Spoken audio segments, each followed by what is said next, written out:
The goal of the show is to help you break in and thrive in advertising. And we do that every single week by sharing the stories and advice of those rocking it on the other side.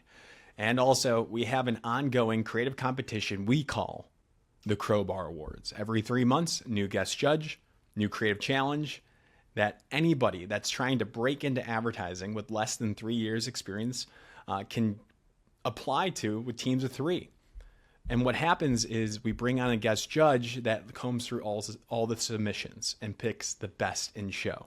This time, we brought in none other than Nils Leonard, founder of Uncommon Creative Studio. He's over in London. They have a New York shop with Sam Shepard leading that organization creatively.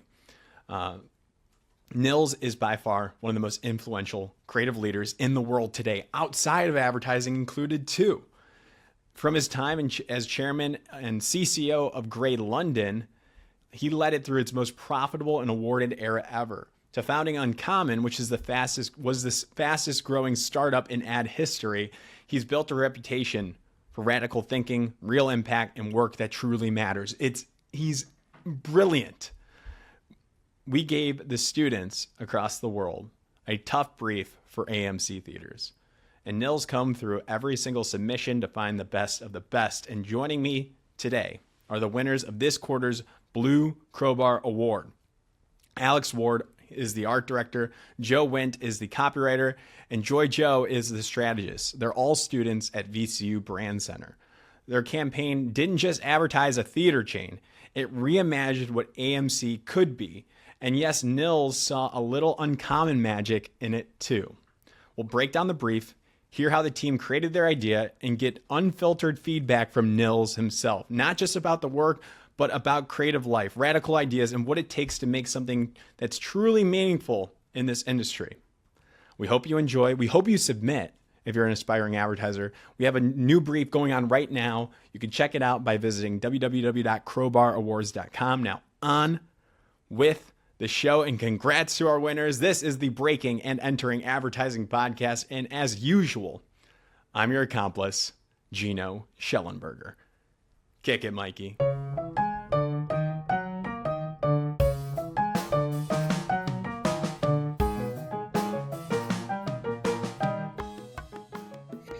All right. Welcome, everybody, to the Breaking and Entering Blue Crowbar Award show. This is a big deal. We put on the Crowbar Awards every 3 months with a new guest judge, and Nils Leonard was our judge this quarter. You combed through a lot of submissions, Nils. You saw it all for the brief, which was AMC. We'll get into that, but we have the winners here right now. So congrats to Alex Ward, who is the art director, Joe Wint, who is the copywriter, and Joy, how do I pronounce your last name correctly? You know, it's kind of similar to Joe's first name. So, Joy Zhou. Joy Zhou as a strategist. That's the winning team, the best in show of all of our submissions here. Nils, you picked them. So this is going to be a lot of fun. We'll get into what the brief was, what the team came up with, and Nils, what you saw, and any feedback that you might have for them just about the campaign or in life, whatever questions they have. How does that sound? Yeah, it sounds really good, and congrats to everyone. And also, we got a strategist on the call. I mean, who knew? Yeah. Strategy. Yeah, thanks so much. Wow, I feel like a unicorn. Thank you. Wonderful. So what was the brief? And I will go to Joy here, because what was it? A little over 3 months ago, you saw the call for the Crowbar submissions. You saw Nils was judging it. You wanted to join in. What did the brief read? What was the brand? What was the desired behavior that you guys have been thinking about for the past couple months? Yeah. So first of all, thank you, Nils, for setting up this brief. And also, I just want to say this was quite the challenging brief. We definitely lost some sleep over it. So thank you, but also this was really hard. And the brief basically was for AMC Theaters, and there's this huge problem right now with streaming taking over the world, and people just aren't going out to the movies anymore. And the brief talks about, you know, how can we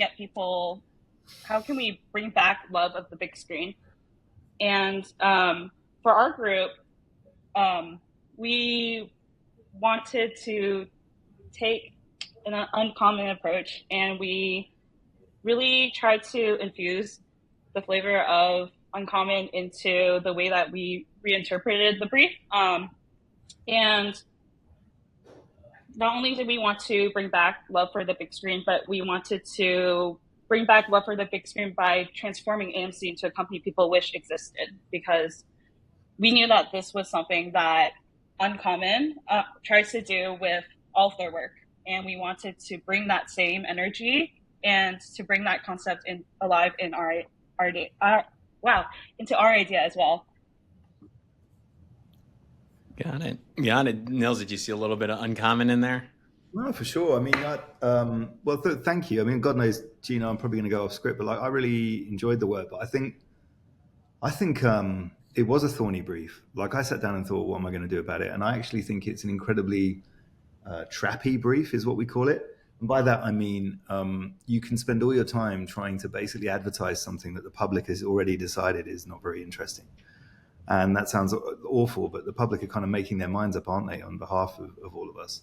And so I was more interested in the work that reimagined really what an AMC or the role of a cinema might be, full stop, rather than trying to fix, there's a horrendous phrase, and this, I'm not saying this is true of AMC, it's a great brand, but there's a phrase we have, which is putting lipstick on a pig, which is the idea of, trying to make something that isn't quite great, rather than rethinking it and rethinking its role in the world. So, I can see that thinking, in what you brought to bear. And I actually think some of the stats and the research and the legalities that I discovered in your early part of your deck were interesting around how a studio, what they could and couldn't own and all the above. And I think that made the whole thing more vital. So thank you for your consideration and for at least trying to, go along with Uncommon's spaff, is what we call it. Yeah. So who wants to talk about what the idea was for the people that are still, they have to go to the website because it's live right now on crowbarawards.com. But what was the idea in a nutshell? How did you come up with that idea? Who wants to take a stab at that? I can take a stab at that. So yeah, like Nils was saying, I think we spent a lot of time concepting on how to put lipstick on a pig, because that's a lot of advertising. And then we realized, and Joy kept us strong on this part, is how do we reimagine it for the future? So we really took the approach of why is this a failing business? And it came down to a pretty simple reason, and that was that AMC has no control over their product, meaning that they just have to show whatever big studios are providing. And then there's a lot of other problems that come with that. Concessions are really high. They don't get to control really how long they have. The streaming window is a big issue. So what we wanted to do is create this approach to the future of AMC's business, which would be cutting out kind of the middleman, which is big studios in Hollywood, and giving AMC the power over their product. And we found the most interesting way to do that would be also bring fans into it, because people watching movies are upset by the quality of content as well. So why not give the power to the people as well as AMC? So we created interactive billboards that would go outside AMC theaters, so people could choose sort of the plot points of the next big blockbuster film. And along with that, we introduced a new idea for concessions.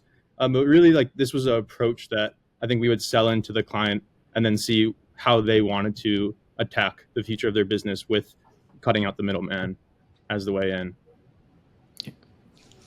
There we go. So, Nils, you saw a lot of these. Any thoughts on that? Yeah, loads, man. Obviously, I mean, forgive me, I'm trying to bite my tongue. I thought it was great.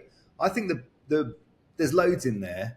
The first thing is that actually just re-looking at the role of a cinema, particularly community cinema, in someone's neighborhood or in their life, which I think is super interesting.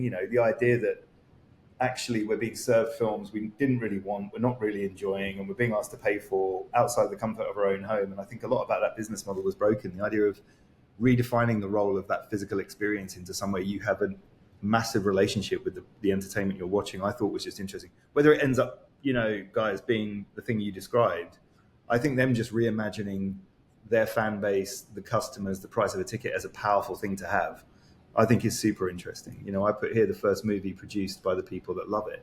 And I just thought that would be amazing, you know, that you would get production credits, and that community of AMC at its best would be a kind of beta test for the future of filmmaking and entertainment. I thought was really interesting.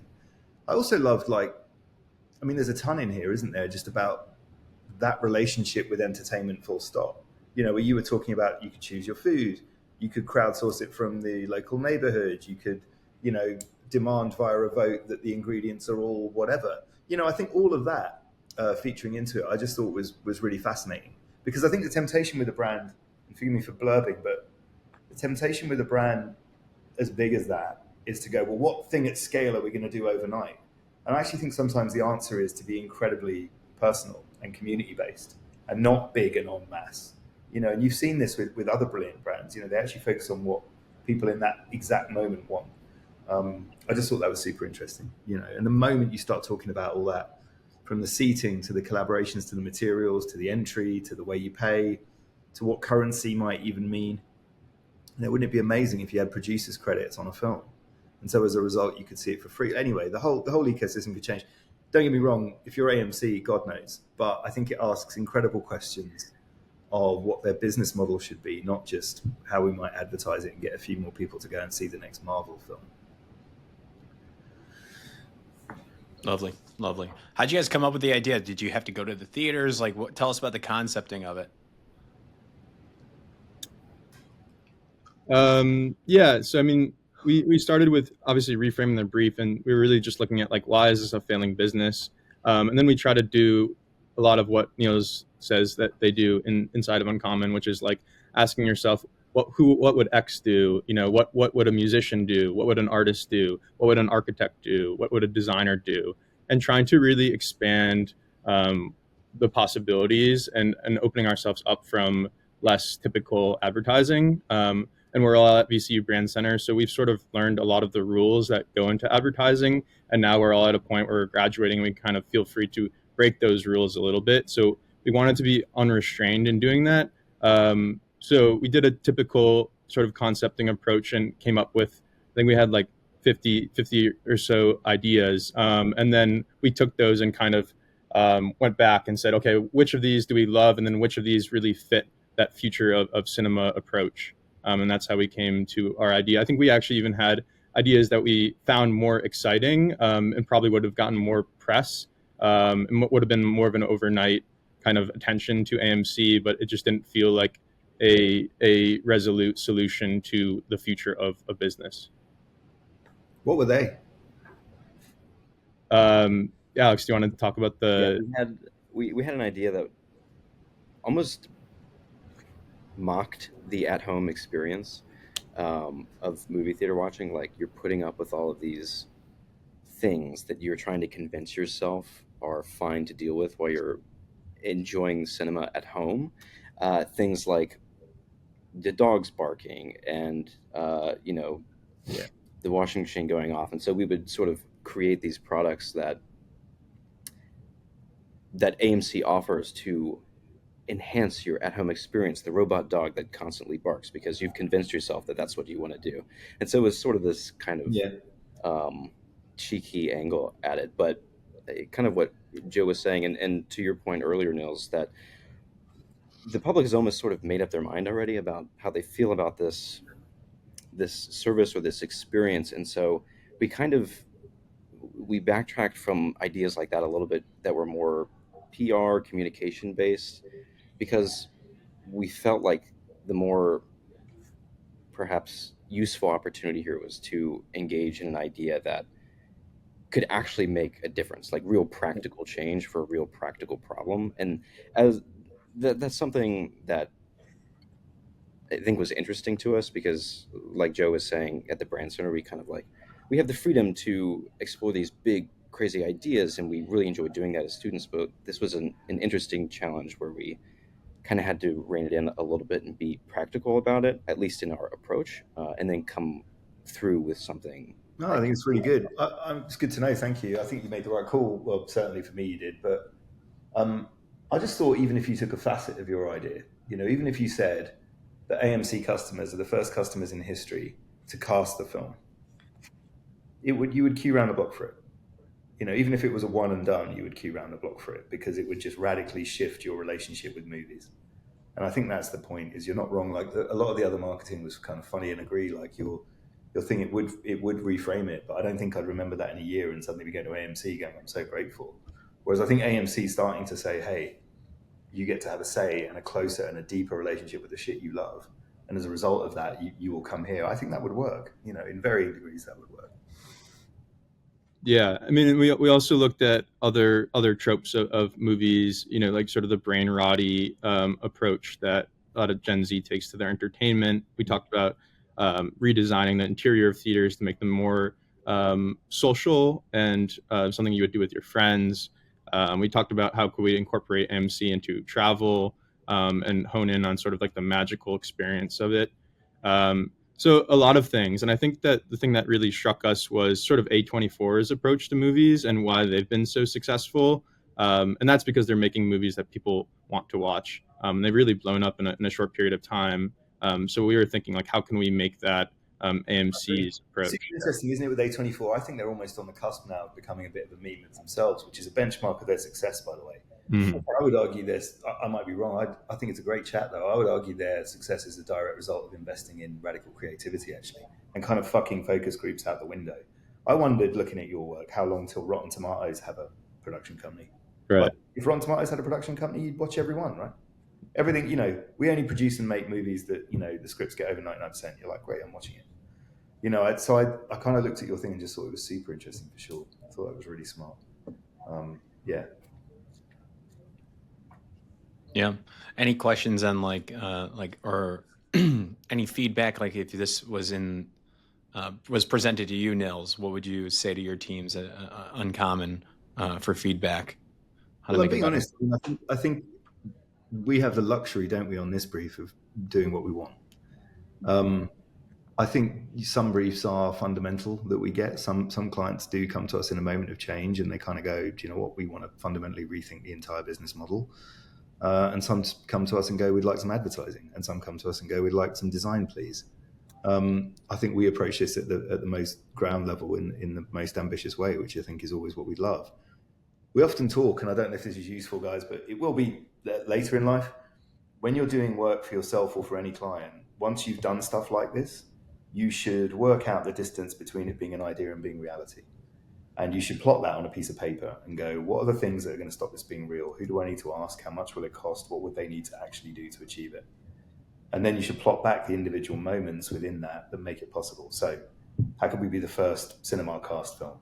Well, okay, that's probably easier than making the whole thing votable. I don't know. Do you know what I mean? So I think the stage we don't have to get into, which is the thorny one, is the next stage where it becomes more of a reality. But I think for me, you've done the right thing, which is you reimagine their place in the world. And I think, and this is me going a bit macro, isn't it? If we look at the value in our industry, I think that's more valuable than making some gag ads about pain points in watching films at home. And I think if we want this industry to matter more, the people that rethink the role of a brand are going to be infinitely more valuable than the ones that just advertise it. Yeah, at the end of the day, we wanted to sell a dream of what AMC could be and to inspire, and rather than focusing so much on granular executions, we wanted to create and deliver a platform that really shifted fundamentally the way that we thought about movies. So that's awesome. Yeah, I think that one thing for us is this idea, we were a little uncertain about how feasible it felt. And I think that looking at a lot of your guys' work, it's like, how on earth did they sell this to the client? Because, they come for communication or PR, and you return a rethinking of their business model. So I'd love to hear from you about what that process looks like and how you're able to pull it off. It's a great question. I think the first answer to that is mindset, really, which is why do they come see you? And not many agencies or studios ask why a client came to see them. I remember in my previous life working for agencies, I never did. I was so happy the client had come. I forgot to ask them, why did they come? And of course, the result of that is they might not want what you fucking make. And I was, and this is where agencies go wrong. They're kind of like, oh, great, here's all the work. And they win the business. And then they're like, we want to do this. And the client's like, oh, we want to do this. And you're like, oh my God, I can't believe we didn't work this out sooner. And I'm like, because you never asked. So often what happens at Uncommon, and Gino, you joked about something I'd done recently where the woods are burning quote was used. We have this quote from Death of a Salesman, guys. I don't know if you know the book or the play. They're all sat around and they kind of don't give a shit. And he yells at them, I'm not interested in stories about the past or any crap of that kind because the woods are burning. And he wants them to be propelled and moved by the burning woods into change. I would argue that most of our clients and the world have a woods burning in their world. The woods burning in AMC's world are very, very evident. They're the ones that we're all talking about, more than other clients. And I think when you start there, and for me, it's a long way around, Joe, when you start there, it forces a very different kind of thinking, which is I probably don't need some quite nice ads. I probably need a bunch of people to help me find a narrative out of this for the business that we have. Some of which will be possible, some of which will be possible in 3 years, and then some of which won't be, and that's fine too. But I think you won't ever do anything fundamental if you're not actually aiming for that. That's the truth of it. And the pragmatism and the cynicism I think that's crept into our industry means that 80% of us probably don't even think that way. A default position is, they'll never do that. Right. Well, the truth is they will if they're panicked enough. They will if they're frustrated enough. They will if their business is on fucking fire. They will. Of course they will. So I'm a big fan of market pressures, crises, frustrations. I am, because they tend to make more radical things happen. Right. Yeah, we did try to lean into a more radical idea. Part of our research was I was reading through AMC financial statements, listening to earnings calls. Of course, everyone knows that AMC is kind of on fire right now, but through this part of the research, it became really apparent that AMC was willing to try almost anything. Yeah. And to go lengths that other companies wouldn't dare go because they were desperate enough to, and that this was a very appropriate opportunity for us to take it that far. Yep. Yeah, I think that's right. I just think, and you're not wrong, Joe, but as well, when you ask that question, it forces a scale of answer too, which is always more compelling and more exciting, and sometimes harder, but sometimes not actually. There's this strategy we've been trying to do. I don't think this would work for AMC, by the way, but do you know the BBC in the UK? Every 4 years they have to do a pitch. It's statutory. They never give the business to anybody, but they have to do a pitch. And every 4 years, whenever we entered the room, we would say, okay, well, if you want the BBC to matter, turn it off. Switch it off. And they never have, but they should. Just for a day, everyone would shit themselves, because it's probably the last bastion in the UK of true, authentic, real government-funded news. And so I don't know. I just think that level of radicalism actually isn't as mad as you think sometimes. And I think things like Britain Get Talking for ITV that we did, and there are other examples, the 1 Second Suit for H&M, things like that are examples of a similar approach, where you looked at the business and said, men at H&M don't need an advert saying, if you're a man, buy your clothes here. They need a route to getting a job. They need a route to the recession. They need a route to feeling better about themselves. And if you're below a certain age, they don't have a suit, because they come from a certain fucking background. So you're like, Christ, okay, all these things are far more powerful as briefs than, who should we cast in our latest celebrity ad?